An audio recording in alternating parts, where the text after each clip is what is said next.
வணக்கம். நான் வழக்கறிஞர் ராஜாமணி. ஏற்கனவே முந்தின வீடியோக்களில் மணி லாண்டரிங் அப்படின்னு அந்த அஃபென்ஸ் கமிட் பண்ணா என்னென்ன நடவடிக்கைகள் எடுக்கலாம்னு சொல்லியிருந்தோம். இப்போ நடவடிக்கை 1 அட்டாச்மெண்ட். இந்த அட்டாச்மெண்ட் நடவடிக்கை எடுக்கிறதுக்கு ஏதாவது முன் நிபந்தனைகள் இருக்கிறதா? ஆம்.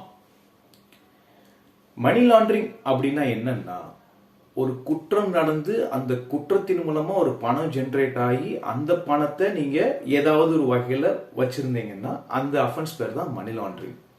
இப்ப இந்த குற்றம் நடந்ததுன்னு சொன்ன பாத்தீங்களா, அத மணி லாண்டரிங் ஆக்ட்ல பிரிடிகேட் அஃபென்ஸ் இல்லது ஷெட்யூல்டு அஃபென்ஸ் அப்படின்னு சொல்லுவாங்க.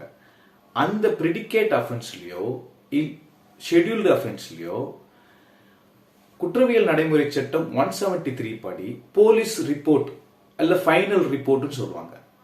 நார்மலி நம்ம சொல்ற வார்த்தை சார்ஜ் ஷீட் அப்படிம்பாங்க.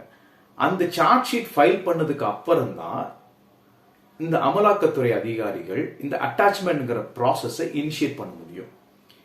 இல்ல அப்படின்னா இந்த அமலாக்கத்துறை அதிகாரிகள் ஆத்தரைஸ் பண்ண அதிகாரிகள் ஒரு மெஜிஸ்ட்ரேட் முன்னாடி ஒரு கம்ப்ளைண்ட் பண்ணியிருந்தாலோ இல்ல அந்த கம்ப்ளைண்ட் பேர்ல இந்த மெஜிஸ்ட்ரேட் இந்த கம்ப்ளைண்ட்ல ஒரு முகாந்திரம் இருக்கு அப்படின்னு ஒரு நடவடிக்கையை தொடங்கி இருந்தாலோ இந்த அதிகாரிகள் அட்டாச் பண்ணலாம்.